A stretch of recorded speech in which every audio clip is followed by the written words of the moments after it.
Hey Faith Family, welcome to the Beyond Sunday podcast at Calvary Bible, where we go beyond the Sunday sermon to explore some rabbit holes and to bring some biblical truths to the surface. We hope you enjoyed today's episode. Calvary Bible Church, welcome back to another episode of Beyond Sunday. Thanks for being here. Randy, thank you for being here. You're welcome.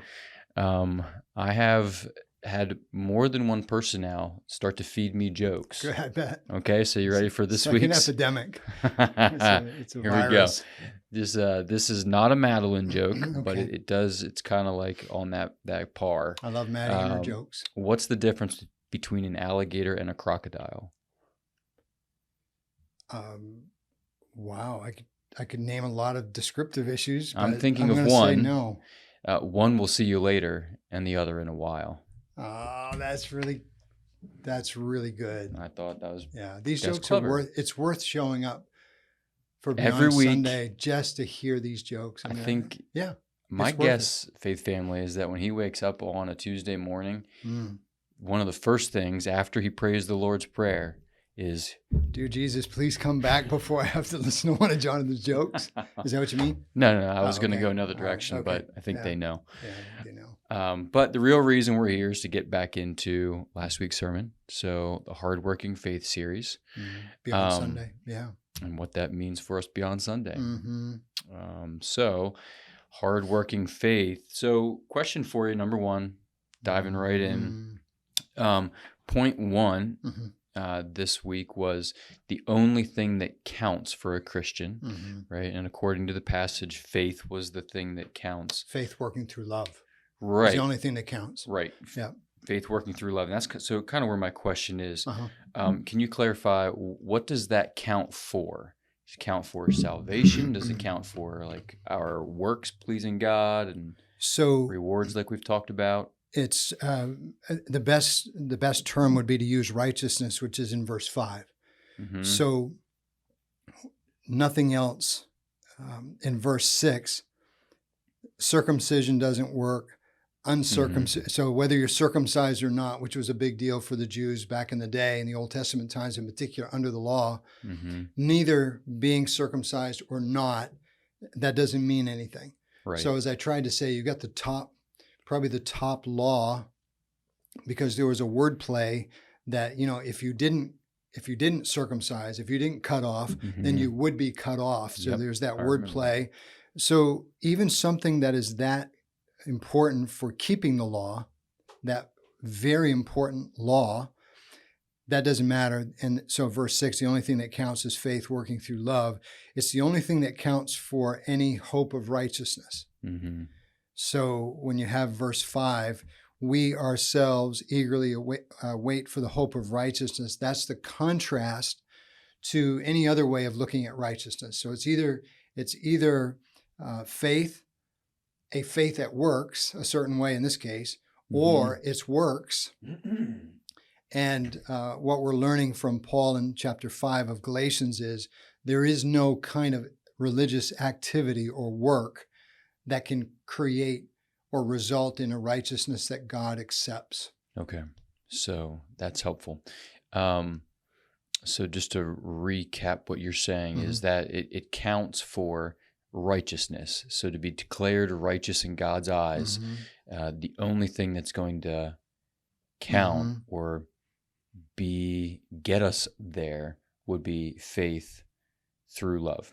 Yes, and you used the word that's found in verse 4. So if you're looking at verse 4, you are severed from Christ, you who would be justified by the law, you have fallen away from grace. So to be justified, if someone tries to be justified by the law, that means that they intend for God to declare them righteous or announce them righteous on the basis of the fact that they were obedient to the law.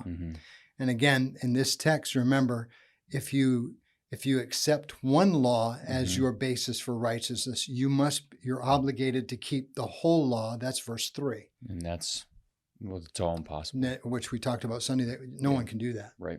Yeah.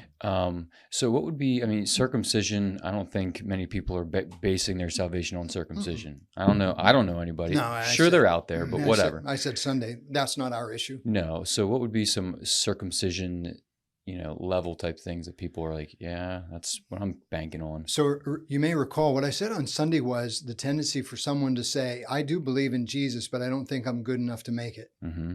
Well, that's a person who's now drifting into this direction. If they're not good enough, then they don't understand the righteousness of Christ credited to their account, which satisfies the wrath of God completely and provides a righteousness that he accepts. If they don't accept that, the only thing left is I have to try to do better. So pick whatever it could be. For folks like ours, for instance, it's often just trying to be a good moral person, reading their Bible, praying, giving, serving, attending, all of those things could be ranking right up there with circumcision for our folks today. Yeah. And I probably missed some. Right. I didn't yell at my kids. I didn't kick the dog. Yeah. I didn't, lose it at work. Yeah. Those kind of things. Yeah. Now, the end of that phrase, faith working through love. Mm-hmm.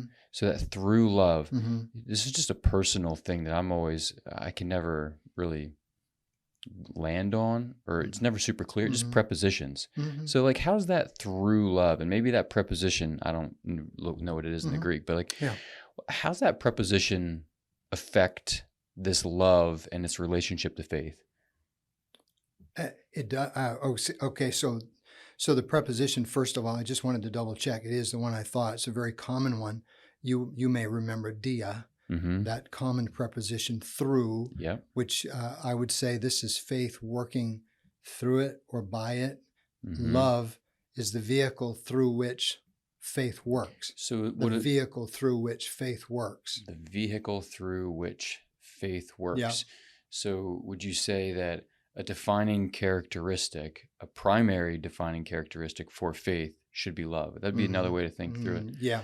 A faith that works is a faith that works primarily first through love. That's why this one was such an important text for us, because remember, of all the things God didn't say or could have said, he didn't say. He just used this. The only thing that counts is faith through love. He could have said other things, but he didn't. So this is a big deal. Yeah. So love becomes the instrument. You don't want to flesh that out, especially this week, for instance, beyond Sunday. You want to say something like, well, okay, what activity, what action, what attitude do I have that is love in action? An attitude or an action towards another person where that love is going to work, and that is carrying your faith. It's the vehicle through which your faith is revealing itself, evidencing itself. Yeah. Yeah, those prepositions for me, like when I read them, they're a little bit ambiguous. They are. So ambiguity just drives us crazy. So me.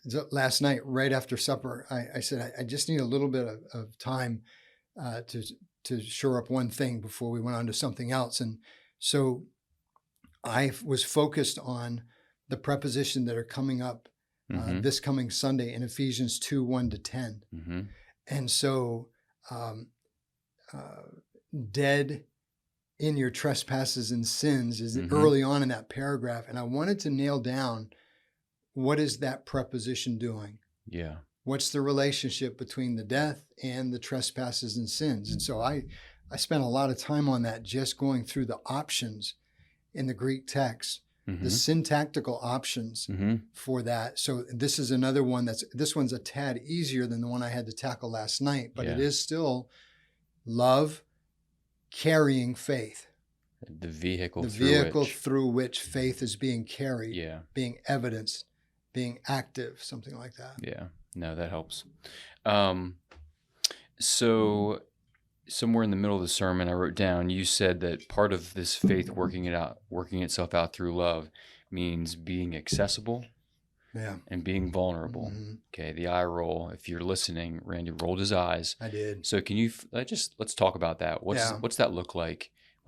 Maybe you even have a personal story, but being accessible, being vulnerable. So I just think I was just thinking of all the people that have had interpersonal friction through the years, let's say, with someone. Just thinking of my own pastoral ministry now for these years, and think of all the different kinds of people I've interacted with. And in order to love people, I have to prevent myself from keeping people at arm's length from me. That's one of the first things. So accessibility for me involves, it doesn't matter who these people are. In order to love them, I have to be with them, accessible. So I cannot keep you at arm's length so that there's no accessibility. I can't do that in love. So that's why I thought of that. I was thinking of just some of the parishioners that I'm sure they struggle with loving certain people. Yeah. Because they've been burned. So even in the same faith family. Yourself. Yeah. Or within your own family. Yeah. So you protect yourself. You protect yourself because you know you're going to get hurt. Something like that. But then the other part of that, it just sort of flowed out of that. As soon as I say, I'm going to be accessible to you, I make myself vulnerable all over again. Yeah. And I mean, you and I have worked together for how many years? Almost 18. Is that how many? Wow. I think so. Okay. 17 okay, actually. But still. Yeah, but a long time. I mean, so 17 years we've been at this, right? We've had really good days. But you know the risk involved in this relationship over this time. Yeah. As things go, I say dumb things. I've worked with you longer than I've been married. It's amazing. So there's a joke probably coming somewhere there, but I'm not going to go into that. But the whole point is, as soon as we're accessible to each other, we're also vulnerable. Yeah. In other words, there's a risk factor. You and I working together this closely, it's risky. Yeah. It was that way with Rich and and me for all these years. And we had such great days. And now we've got Austin on board. You know where that's going to go. Yeah. I mean, that's a shipwreck waiting to happen with Austin. Right. I mean, we got Austin involved. We got Jason. We got Bill. We got, you know how it is. Yeah. So the faith family, you know, their coworkers is a big one. Because we're commanded to love. There's some one another's here, and it's written to the Galatian church. But he also quotes at the end there, love your neighbor as yourself. And that word neighbor expands that boundary. Big time. Yeah. So to think about those people that are hard to love, to make ourselves vulnerable and accessible to, coworkers is a big one. And you know the number of hours you spend with your coworkers. If you're in the office, that kind of a setting, it's usually more than what you spend with your own family or somewhere in that vicinity. That's right. And those are easy because you don't have to live with them. Those are really easy ones to just, ignore them when they're passing in the hallway. Emails are short or whatever, just those personal opportunities can really be shut down. But in the home too, because you're in a confined environment, if you don't work through some of those things quickly, it can get cold pretty quickly. And you have varying degrees of this. You know, I'm by nature a selfish person to begin with, so love, faith working through love, that's going to take an effort to begin with. But then let's talk about when things get tense. Something happens in the home and all of a sudden there's a lot of tenseness. Now, faith working through love is really hard. I mean, it was hard to begin with because I'm a selfish guy. Now you put some tense situations in the family or in the faith family or at work. And now faith working through love, faith better be hardworking because that's really hard to sustain the affection that leads to this nice reciprocal relationship. Oh, yeah. And it's got to come both ways from both parties. And the example that comes to my mind is when I was in college, one of my roommates at Word of Life. So, I mean, we're living together. So it's like we're living in the same house, essentially. So we're with each other a lot. What a test. And he was a Japanese exchange student and a friend. Yeah. And I said something and I offended him. And I didn't know what it was, but I could tell he wasn't happy with me. And he just kind of was quiet. And so some of that was cultural, and what it ended up being, because I couldn't take it anymore. I was like, "Hey, what's Yasto," up? His name was Yasto. What's going on? Like you seem upset with me. Can we talk? And what it came out to be was I had made a sarcastic remark to him, and to me, I was just playing, and it was in jest, and there was no harm intended. It's a spiritual gift. But that's what I thought. But apparently to him, it's not he didn't have the gift of interpreting sarcasm. And so we just had to work through that, and thankfully our relationship was restored. And But it required both of us willing to engage and kind of meet at the table and then figure it out. And that was unintentional on your part. You Mm-hmm. didn't mean to hurt the guy, but you'll notice that with an example like that, verse 15, but if you bite and devour one another, watch out that you're not consumed by one another. You can see that the devouring was happening from his end of things, and it was unintended. Mm-hmm. Obviously, verse 15 describes the opposite of loving each other. And so the harshness that can occur, or just the plain old, we don't talk anymore type of thing. Yeah. That's just as damaging and consuming. Yeah. And that gets me into my next question for you, which is just what are some of the ways that we bite and devour one another?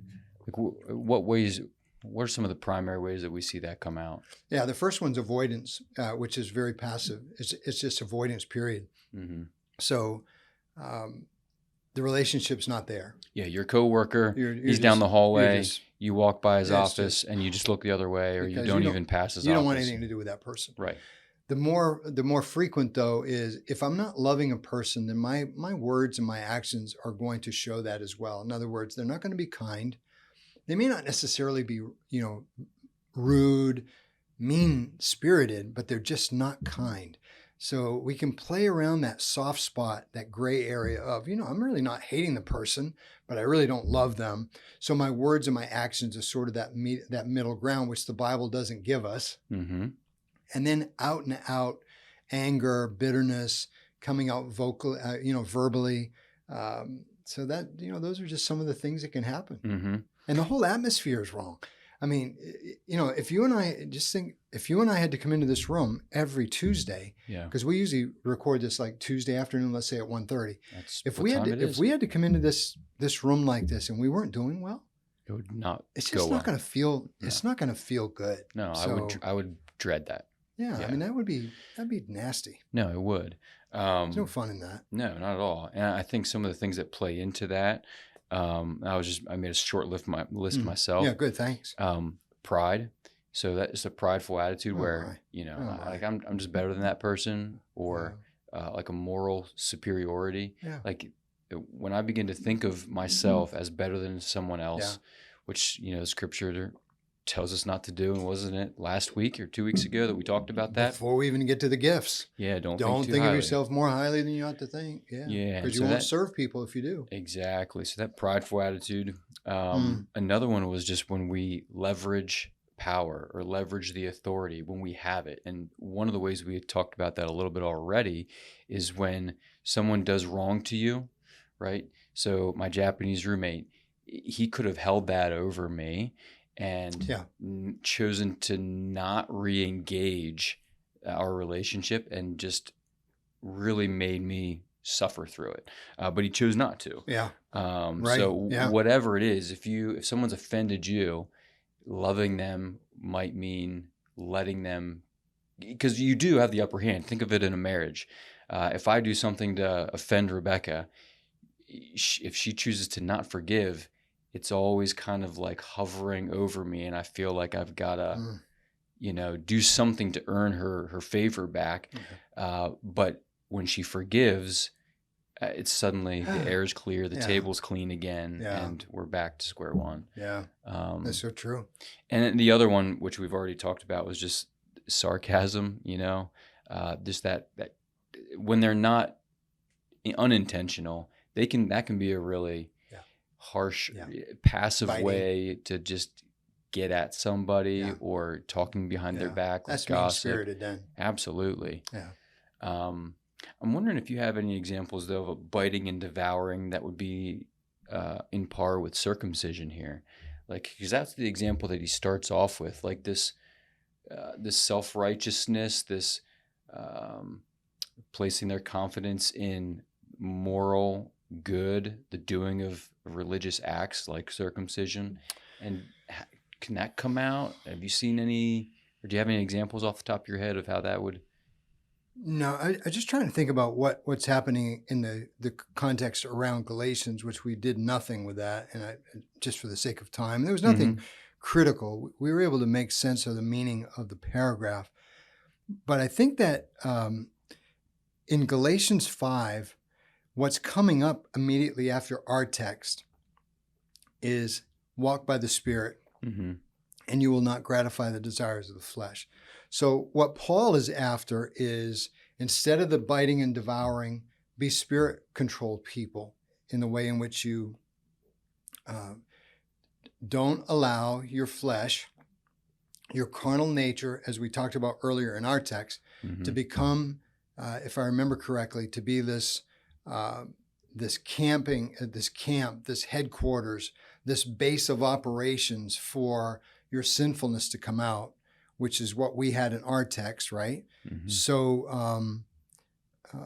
where is that? Is the word was opportunity or something like that? So I can tell a joke and stall for you. you could, and it probably would help. There it is in verse 13. Don't do the joke. Okay, I'll hold Verse 13, only do not use your freedom as an opportunity for the flesh. That's that base of operations from which your sin can operate. Don't give it that kind of a headquarters. But I say walk by the Spirit. So what's in the list, interesting, is not circumcision or any of those things. Mm-hmm. What follows is the things that keep you from doing what you want to do. What you really want to do as a Christian is you want to love and you want to believe Mm-hmm. and all of that.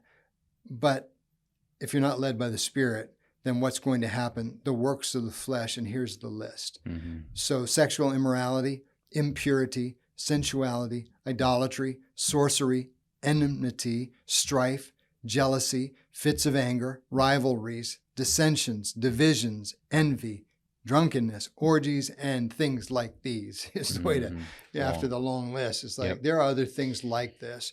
So he's warning us about those. And then he moves into the favorite passage, about the fruit of the Spirit is. Yeah. So I don't know if I don't even know if I could point to a circumcision type thing in light of this context. That would cause but I us may to not bite be and devour. Yeah. Other than, I could think in this context of someone maybe who is circumcised, that leading to that moral pride that then creates controversy or yes, conflict. That's a good thought. So in light of what you just said then, so that anyone like the first century Galatian Christian who thinks about maybe receiving circumcision for righteousness' sake, Mm-hmm. that person, according to this text, is no longer Spirit-led. Okay, yeah, right. So there's maybe the better connection in this Mm-hmm. context. So Mm-hmm. that did help me when you flesh that out a little bit, because now anybody in our day who's trying to be good morally, Yep. that person is not being Spirit-led, which means what's going to come out of them, since they're trying to be good, is not the fruit of the Spirit. It's going to be the works of the flesh. Yeah. Not always, Mm-hmm. but as a standard, because Yeah. their mindset is not faith through love, it's works. So that sends them away from the Spirit, and that's a big deal in Galatians. And that just gets to the very basic fundamental truth you're trying to communicate from week to week, and that's that faith is what saves, and that faith faith is what works, not us. All right, so and this coming Sunday, I mean, is as clear in Ephesians 2, 1-10. When I was reading it yesterday again, I thought, wow, and I know those verses really, really well, mm-hmm. but I don't know those verses really well in this series. So the series actually focuses my attention on, okay, there's no doubt in my mind that someone who has faith is going to do works, mm-hmm. because God said he does that. Yep. In us. All right. So thank you. That gets me to my last question. And this isn't specifically to the Galatians passage, but more so just a series as a whole question. Mm-hmm. And so it reads this. How would you counsel someone who's wondering about the salvation of a deceased friend or a relative, who by their account, the person who's passed away said, I'm a Christian. But as that person looks back on their life, the person who's still alive, they say, I don't know if I saw much fruit there. So a close friend or a family member who are profess to be a Christian, but as I look back on their life, I say, man, I don't know if I saw a ton of fruit in their life. I wonder. And so it's hypothetical. but I think we're looking for comfort, for our loved ones. We would want for them to be in God's presence. But when we're taking an honest look back on their life, we say, I don't know. So if you really want to be comforted, then I would say, don't think about that at all. Mm-hmm. Think about the implications of what you were thinking about of that person for your own life. And for others that are still... That you have an opportunity to disciple. Yeah. So, we can't make that judgment call in the heart. We don't know. But the fact that they question that means that they're starting to consider the importance of a profession matched with performance. Faith that works, which is the series. So it is totally in their best interest to say, if you want comfort, then get it, because you're responding now to Christ and his word and the warnings, and you're putting your faith to work in such a way that no one will question you. That would bring me comfort. That I'm not causing this if I die, I don't want someone to say, man, he was really, he sounded good, but his lifestyle was awful. I don't want that. So there's some comfort in that. And it's hard, because I think our natural, obviously, inclination is to wonder and to, assume one way or the other. But there's, like you said, there's no way to know either way. Even if the person professed and put there, like by all accounts, everyone said, they were active in the church and they served, et cetera, et cetera. We don't know what was driving that. So there's no way to know. But I think what you just said, the great thing is asking that question leads, or at least would point to the fact that you're understanding that your faith should work itself out. The introspection is really healthy in a day like ours and in a series like this, where we're pushing against the tendency to believe but not live it. And so let me just throw a hypothetical out there, or maybe another side question too. I'll start with the side question. We talked about like serving and putting those gifts into action.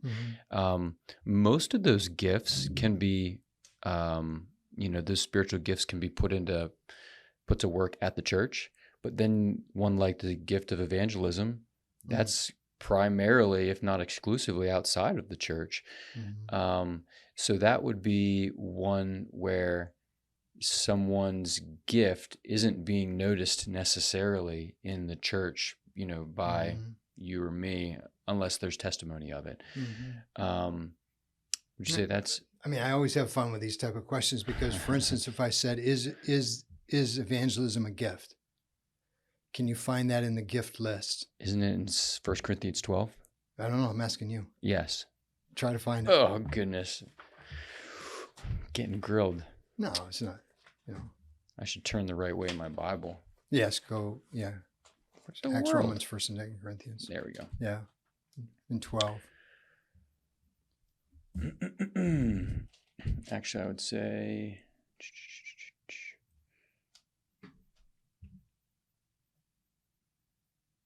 You should be telling a joke right now. I don't know any. I'm the world's worst. All right. So I thought it was in the list at the end, but it's not. Apostles, prophets, teachers. And so try Ephesians 4. Is that where it is? Keep going to the right. No, it's not in first. It's not in 14. Ephesians. No, it's not in 14. So Ephesians 4. He gave some. Yes. Yeah, there it is. And he gave the apostles, prophets, evangelists. That's what I was thinking. So there you have not gifts, but gifted people. So you'd want to make a little bit of a distinction. Yeah, between that's fair. Just to be accurate with that. Yeah. No, that's fair. I'm okay with that. Yeah. But you're right. In that case, the evangelist is not primarily working in the church. Hopefully working outside of the church to bring people into the church. But So just to wrap up this question then too, the family member or friend who's passed away, I'm losing my train of thought a little bit. They were professing Christians, they attended church, but outside of that, maybe there's not a lot of faith. There's also the fruit of the Spirit, which we just almost got to. the fruit of the Spirit, love, joy, peace, those things, if I look back at someone's life and say, like, they were a kind person, they were patient and loving, Yeah. and they weren't maybe active in the church like I would hope for them Sure. to be.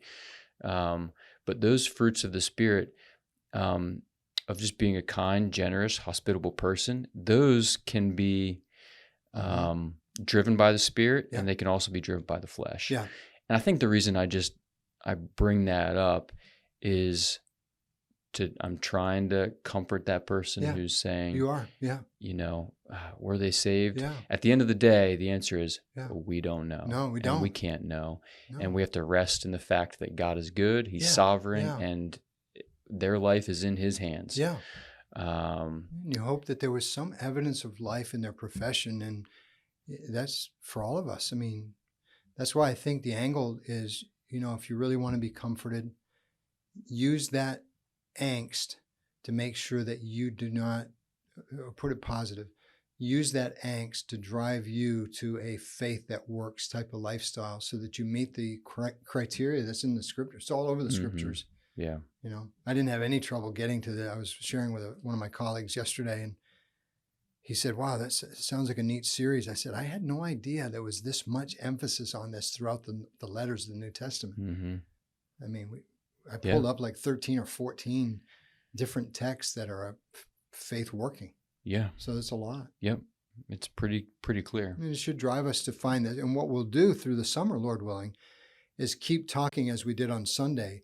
Make sure you're able to tell the difference between works that replace faith and works that result from faith. That balance, that differentiation is critical for us, because we have to continue to say we're saved by faith alone, but the faith that saves is not alone. Mm-hmm. It works. And as we'll see on Sunday in Ephesians 2, it's because God set it up that way. There's no other type of saved person except for a person saved by grace through faith that works. Yeah. So good. Great. Thank you. That's it? That's it. Okay. That was a long one, I think. Feels long. Yeah, sorry. It's fun though. Hope you guys enjoyed it. But just to remind you, you can send questions of your own into podcast@cbcmj.com. We love hearing from you and getting to these questions week after week. We'll get this out as best as we can on Wednesday morning, and we'll see you on Sunday, Lord willing. Lord willing. All right. Have a great week, guys. See Thank ya. you. Thanks again for joining us on today's episode. And remember, our Sunday sermons are meant to lead us to a life of worship beyond Sunday.